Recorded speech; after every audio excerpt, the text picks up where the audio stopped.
Hello, friends, and welcome to another episode of the Foundation Worldview Podcast, where we seek to answer your questions so that you can equip the children that God has placed in your care to carefully evaluate every idea they encounter and understand the truth of the biblical worldview. I'm your host, Elizabeth Urbanowicz, and I'm thrilled that you've joined me for another episode today. Today's question says, my 5.5-year-old is very sensitive to things that he sees in the media, even innocent media. How can I help him process the things he's feeling inside? That's a great question. Now, I know that not all children are super sensitive to media, but for children that are, this is a really important question. And it's also just important for us to think through how we can help our children work through and process their emotions. So that's the question we're going to dive down deep into today.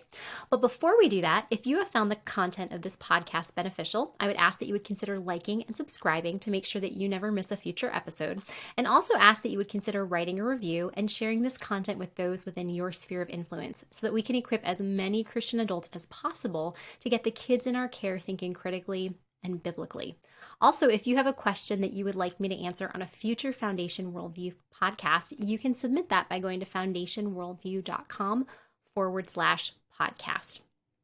Now, this question about how to help a 5.5-year-old process the things that he's feeling when he's very sensitive towards media.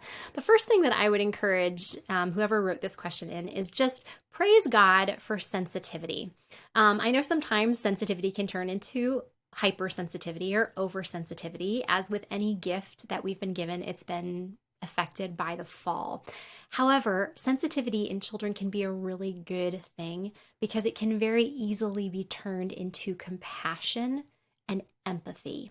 And so that's what I would encourage you to do, is first to thank God that you have a child who is more sensitive, and then ask that God would help turn this sensitivity into compassion, that this wouldn't just be something that implodes on itself, that your child wouldn't just be inward focused, always focused on what he or she is thinking or feeling, but that would be able to be turned outward in a practice of compassion to those who are around your child.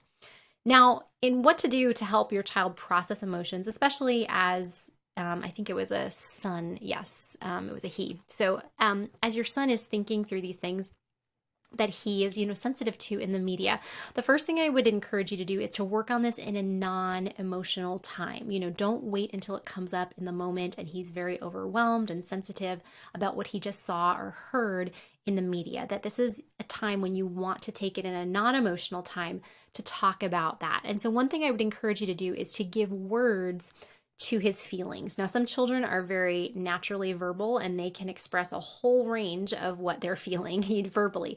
Other kids are going to need more help.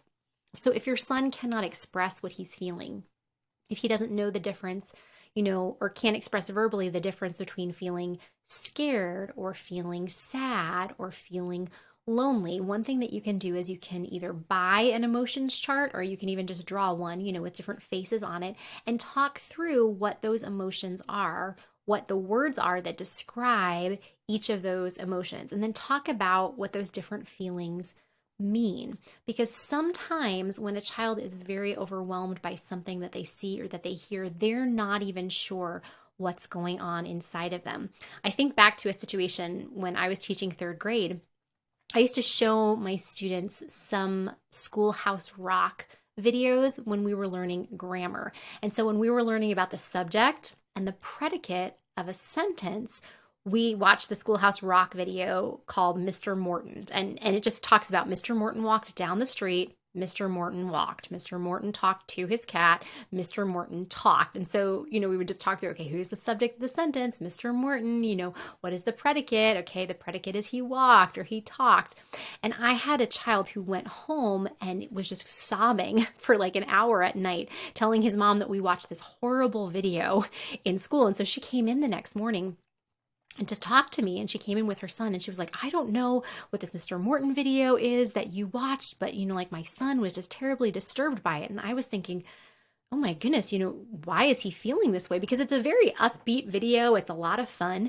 And so I asked him why he was upset by this. And because he was in third grade, he was able to put words to what he was feeling, not emotionally, but he was able to describe in the video what made him upset. And so one of the sentences in the video says, Mr. Morton was lonely, because in the video, Mr. Morton eventually gets married to his next door neighbor. But one of the sentences was, Mr. Morton was lonely.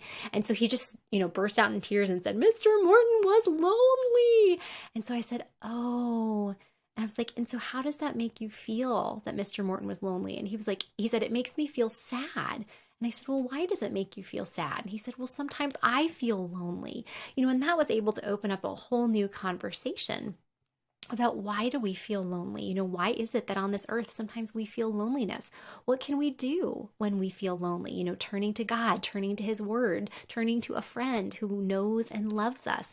And so if we can help give our child words to describe what's going on inside of him or her, that can be really helpful, because we don't know exactly why is it, that this media is overwhelming our child. I know that when one of my nephews was 3, he was either 3 or 4, and he watched the beginning of Disney's Robin Hood, and he immediately started crying. And what happened was I think it was the sheriff of Nottingham had taken away this little rabbit's birthday money. And so my nephew was just feeling such compassion towards this rabbit, it made him sad. And so we turned it off, didn't finish watching the movie, but we're able to talk through that. Like, why does it make you feel sad? Well, because the sheriff of Nottingham, he was not being fair. He was not treating this rabbit justly, and that rabbit was really sad. And so if we can just give them words to describe the emotions that they're feeling, that can help them a lot. If you have a child that isn't super familiar with just emotions, well, they might be very familiar with emotions, but not the words to describe them. Something you can do that's fun in a non-emotional time is you can play a round of Simon Says with emotional faces. Simon Says, show me a happy face. Simon Says, show me a scared face. Simon Says, show me, a silly face. Simon Says, show me a scared face or a sad face, and play that with them so you can practice making those faces. And you can make those faces along with him or her. Another thing that I would recommend is then once you've helped your child identify those feelings and put words to those feelings so that you can talk through them, the next step is to then teach appropriate coping skills.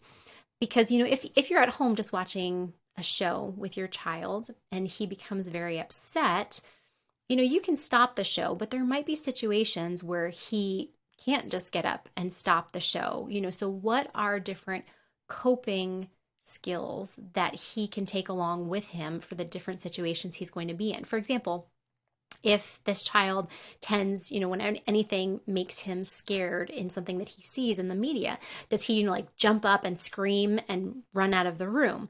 Well, jumping up and screaming and running out of the room isn't appropriate. However, leaving this situation can be appropriate. So this is something you can practice. Okay, when something gets scary in a show or in a song or something, we're not going to jump up and scream and run, but we can stand up and we can say, this is too scary, and walk out the room. And you can practice that with your child. Practice it multiple times, practice it over multiple days so that there is an appropriate reaction to this. I think of another one of my nephews.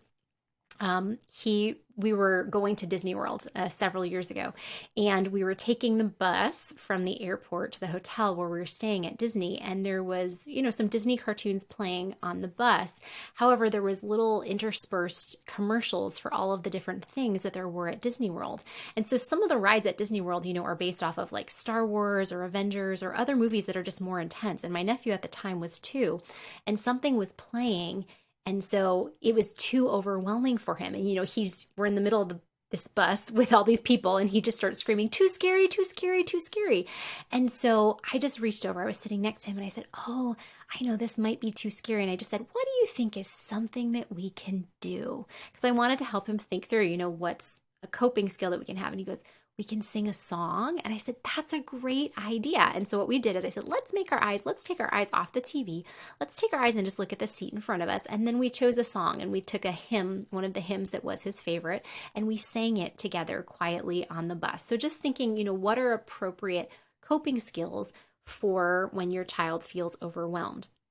Now, if this child has a disproportionate a reaction that's disproportionate to the situation. Like if he or she, like genuinely struggles not to, like stand up and scream and run out of the room, obviously that's, the emotions that are being expressed there are disproportionate to the situation, if they're just watching a very innocent cartoon. So in situations like that, in the moment, you can just, stop whatever the media is. You can work on something else. You can practice one of the coping skills, but then later you can circle back to this when it's not an emotional time. Say, okay, we're going to practice what you can do next time you feel this way. And so what I would recommend doing is actually playing that show again and saying, okay, like we're going to watch this and turn off the sound, because a lot of times if there's no sound, it can be a lot less intimidating. We're going to turn off the sound. You can sit here in mommy's lap. And as soon as it gets scary, you tell me and we'll pause it. Okay. So replay the show without any sound. As soon as it gets scary, pause it and then talk through, why is it scary? Just like I explained before, with me trying to help my student understand why he was so upset with Mr. Morton, or with my nephew with Robin Hood, and talk about why, excuse me, why is it scary? Or what are you feeling? Are you not feeling scared? Are you feeling lonely? Are you feeling sad? Are you feeling guilty? What are you feeling?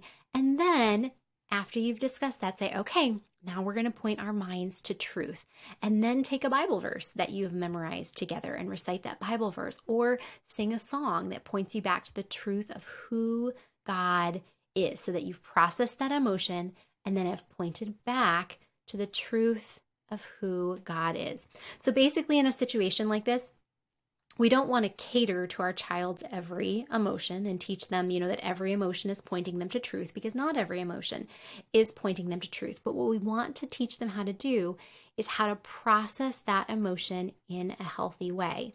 And for some kids, this might be a little easier. For some kids, it's going to be more difficult. I was one of those children that was very, very sensitive to media. Even today, in all honesty, I do not like going to the movie theater. It's just too loud and it's too intimidating for me. I just don't enjoy that. But as I was growing up, my mom just taught me different coping skills. And those were things I even had to implement in school, because frequently in school, movies were shown that I was not comfortable with, that weren't necessarily inherently wrong, but they were just things that I found that were scary. And I had to learn, okay, how do I work through this?